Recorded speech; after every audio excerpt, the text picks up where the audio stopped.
Assalamualaikum warahmatullahi wabarakatuh. Selamat berjumpa kembali bersama saya di acara ngaji bersama. Untuk hari ini marilah kita buka di surat Yasin ayat 62. A'udzu billahi minasy syaithanir rajim. Wa laqad adghara minkum jibilan katsiran afalam takunu ta'qilun. Ini ayat 62 yang mana di situ dijelaskan di dalam ayat itu, dan sungguh ia setan itu telah menyesatkan sebagian kamu atau sebagian besar di antara kamu. Apakah kamu tidak mengerti? Jadi Allah Subhanahu wa ta'ala itu telah mengingatkan kepada kita kalau di antara kita, artinya saudara kita, tetangga kita, lingkungan kita, kerabat kita, bahkan keluarga kita sendiri itu sudah banyak di antaranya yang telah disesatkan oleh setan, baik dari perilakunya, tutur katanya. Yang namanya perilaku itu artinya perbuatan. Jadi akhlak budi pekertinya itu sudah dipengaruhi oleh adanya setan itu tadi. Mula kerjanane mau nonggo, ngerompi, ngerasani tanggane, menghasut, menghujat, menggunjing. Ini salah satu dari perbuatan setan. Lah orang yang seperti ini itu yang sudah termasuk telah disesatkan oleh setan. Nah, ini ayat 62 ini artinya menjelaskan kepada kita bahwa di antara kita, jadi setan itu telah menyesatkan di antara kita. Kalau di antara kita ya berarti yang ada di sekitar kita. Kalau kita lagi di kota bumi, berarti di sekitar kota bumi itu. Kalau kita lagi di unit 2, berarti ada di sekitar itu. Di mana kita berada, disitulah banyak orang yang sudah tersesat oleh langkah setan. Maka ayat ini kalau kita perhatikan dan kita pelajari, kemudian kita pahami, itu berarti bahwa Allah Subhanahu wa ta'ala telah mengingatkan kita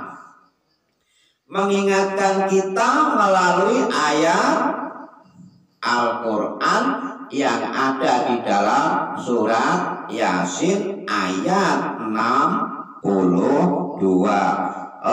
Di situ walaqad adghara minkum jibilan katsiran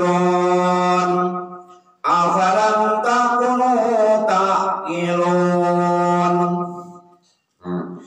Dan sungguh setan itu telah menyesatkan sebagian besar di antara kamu, maka apakah kamu tidak mengerti? Ini kan artinya ayat ini mengingatkan kita bahwa setan kuwi mau wis betul-betul banyak yang tersesat oleh adanya setan itu tadi. Salah satu yang paling kecil yaitu tadi kerjaan tukang monggo,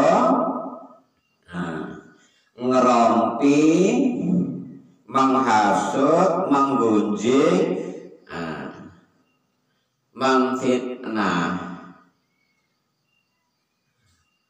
Setelah kita membaca ayat ini, setelah kita memahaminya, maka hendaklah kita mawas diri, menjaga diri, mulai dari lisan kita jaga jangan sampai mengucapkan sesuatu yang merugikan orang lain atau menggunjing. Jadi tutur kata kita itu sudah mulai kita perbaiki setelah kita membaca ayat ini. Tutur kata kita perbaiki. Yang tadinya suka menggunjing, yang tadinya suka menghujat, suka menfitnah, suka menghasut, bahkan di situ suka mencela orang lain, berhenti setelah membaca Yasin ayat 62. Yang tadinya curang dalam menimbang, ini yang berdagang, yang tadi harusnya 1 kilo 10 on, mau garek 8 on atau 9 on. Artinya orang yang mengurangi timbangan atau ukuran takaran itu pun termasuk telah disesatkan oleh setan. Setitik mulai nyanyian, sedikit demi sedikit, lama-lama menjadi bukit. Jadi artinya walaupun sekecil apapun perbuatan yang tercela, yang dosa, itu akan menjadi besar. Dari omong ke omong, sedikit demi sedikit, lama-lama menjadi bukit. Jadi dosa yang kecil karena seringnya melakukannya, maka akan timbul menjadi besar. Setelah besar, kemudian wailul likulli umatun ajalun. Setiap umat itu pasti akan menemui suatu ajalnya, yaitu kematian. Lah nek wis mati klesep, mati iki lampuno terus didusi, dikafani, disolati. Nek sing uripe sholat, nek uripe ra tau sholat, kerjane mlaknat, mencinat, suka maksiat, mati kleset tidak disolati, cukup dimandikan, dikafankan, kemudian dimakamkan. Jadi nek wong sing uripe ora tau salat, ora tau sembahyang ki mau, cukup dimandikan, dikafankan, dimakamkan, ra ono salat. Di dalam surat At-Taubah ayat 84 dijelaskan oleh Allah bahwa janganlah kamu menyolatkan orang yang mati dalam keadaan fasik, yaitu orang yang meninggalkan sholat di saat hidupnya. Dan janganlah pula kamu mendoakan di atas kubur. Jadi larangannya Allah di dalam surat At-Taubah itu ora oleh nyolati, ora oleh ndongakno wong sing matine nek uripe kuwi mau ninggalno salat 5 waktu. Lah orang-orang yang telah meninggalkan sholatnya di saat hidup itu termasuk dalam ayat 62 ini surat Yasin. Mereka telah tergelincir, disesatkan oleh setan. Karena angan-angannya bahwa kalau saya nggak sholat pun nggak masalah, yang penting saya kerja keras cari uang, kita kumpulkan, setelah aku mati nanti anakku, keluargaku suruh mengundang tetangga kanan kiri, ngelawat, nyembelih sapi, unta, kuda, kebu, jaran, nah dibeleh tangganya, diundang kabeh, pengajak no Yasin, mudah-mudahan saya masuk surga. Nah, ini ajaran-ajaran dari mana, mengikuti siapa, perintah siapa. Di dalam Al-Quran tidak ada ajaran yang semacam itu. Sahabatku kaum muslimin muslimah yang dimuliakan Allah, dengan pertemuan ini marilah kita bahas mengenai surat Yasin, karena membaca surat Yasin sudah menjadi tradisi budaya di zaman dahulu kala, yang mana aku urung lahir, jadi zaman kuno. Jadi surat Yasin ini sudah dibaca secara berjamaah di setiap malam Jumat maupun di hari Jumat untuk ibu-ibu ini udah sejak di zaman kuno. Kuno mau aku urung ono, artinya waktu aku urung lahir wae wis ono acara ngaji Yasin bersama mengirim leluhur. Nah, jadi kalimat mengirimnya ini yang salah. Tapi kalau berjamaah membaca Yasin mengirim leluhur salah. Berjamaah membaca Yasin bersama sambil kita mendoakan arwah leluhur kita yang sudah meninggal. Temeriku satu, pahalanya ini di dalam malam Jumat, pahala silaturahminya kita dapat, pahala mendoakannya para arwah leluhurnya kita sudah dapat, pahala membaca surat Yasinnya kita sudah dapat. Terus kemudian yang punya rumah memberikan kapasitas tempat untuk ngaji, untuk berdoa dapat, memberikan sedekah makanan minuman sederhananya dapat. Jadi pahala di malam Jumat itu atau di Jumat pagi itu sangat besar sekali bila tidak salah dalam melaksanakannya.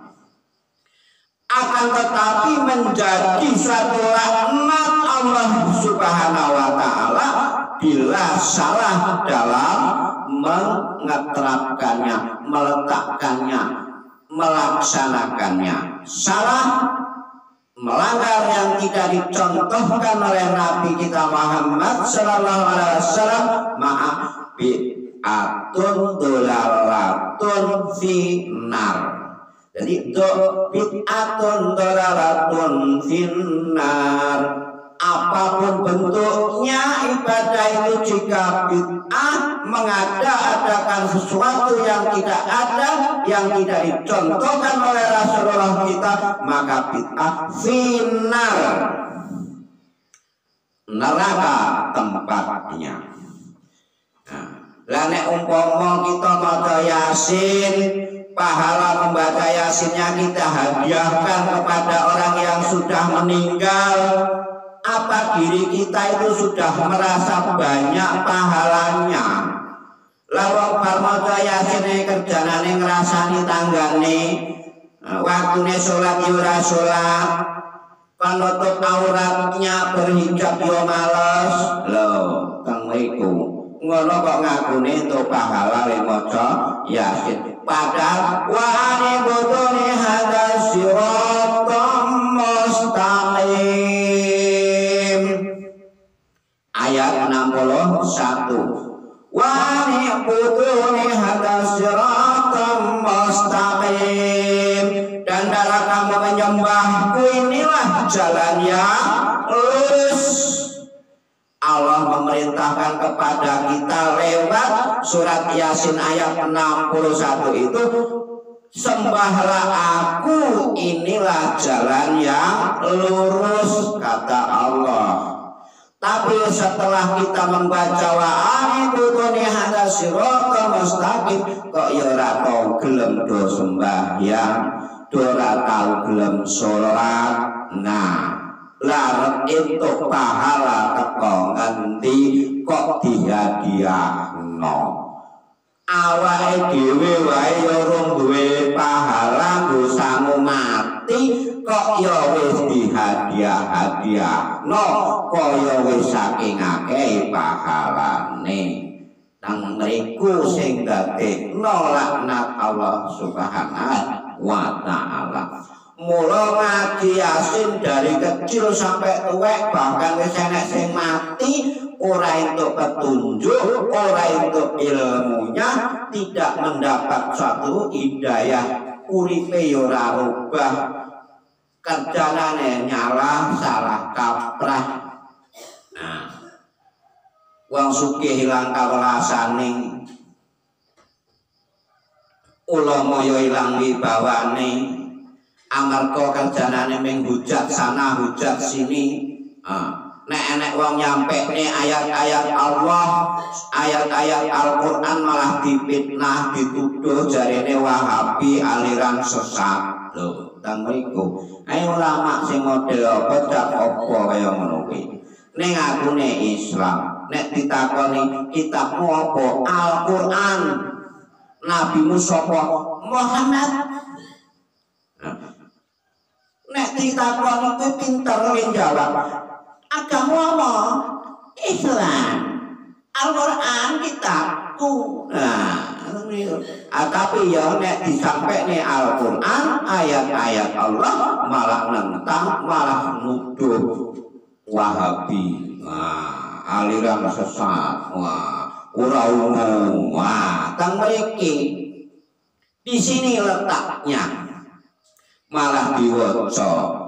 Sakwise diwaca dihadiahkan, ya ora entuk pahala nek wis dihadiah, nek entuk emang pacitan. Nah, teng mriku sahabatku kaum muslimin muslimah, jangan lupa untuk beri satu like atau komen di channel kami Media Dakwah yang dipersembahkan oleh Rumah Urut Terapi Imam Ronsok Nafis.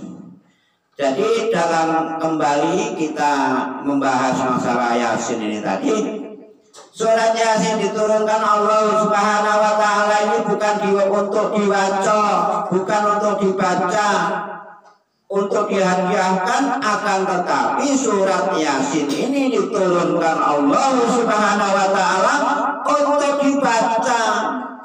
Setelah dibaca, dipelajari terjemahannya, setelah dipelajari kemudian dipahaminya. Lah nek wis paham dijalakno kanggo menuntun hidup kita di muka bumi ini agar tidak tersesat di kemudian hari. Teng mriku contoh di dalam surat Yasin ayat 60. Alam ahad ilaikum ya bani Adam ala ta'budu syaitan innahu aduwwum mubin. Ngendikane Allah lewat surat Yasin ayat 60. Alam ahad ilaikum ya bani Adam alla ta'budu syaitan innahu aduwwum mubin.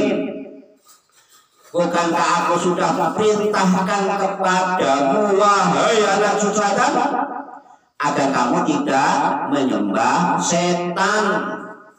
Sungguh setan itu musuhmu yang nyata. Loh, kang mriku wis dilekne nang Allah mau kono aja nyembah setan. Tapi malah manungsane sing sering maca Yasin ki mau malah sing dadi setan, Nah, lebih ora dadi setan wong bar maca Yasin ya malah ngrasani tanggane sing ora mangkat. Nah, malah nyeritakne sotone kasinen kurang bumbu. Nah, apeme kenyalatos kurang tanek. Nah, kemudian malah dadi setan. Nah, padahal bar diwaca kuwi mau, tapi kok ya ora pelatih nomor gane kurang ngerti ora dikei ngerti.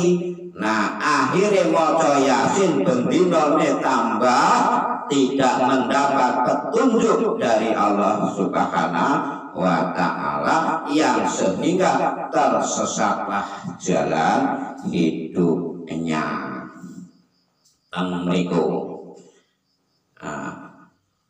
Bapak Ibu kaum muslimin muslimah ingkang kawula hormati, kula kinten wedal menika sampun sauntawis cekap anggenipun kula lan panjenengan silaturahmi lewat channel YouTube Imam Ronsok Nebes. Ada kurang dan lebihnya saya mohon maaf, yang insya Allah nanti akan kita sambung kembali di gelombang yang sama, di acara yang sama, namun jam waktunya yang berbeda. Kupat Janure tua munawi lepat kula nyuwun pangapura. Wabillahi taufiq wal hidayah. Wassalamualaikum warahmatullahi wabarakatuh.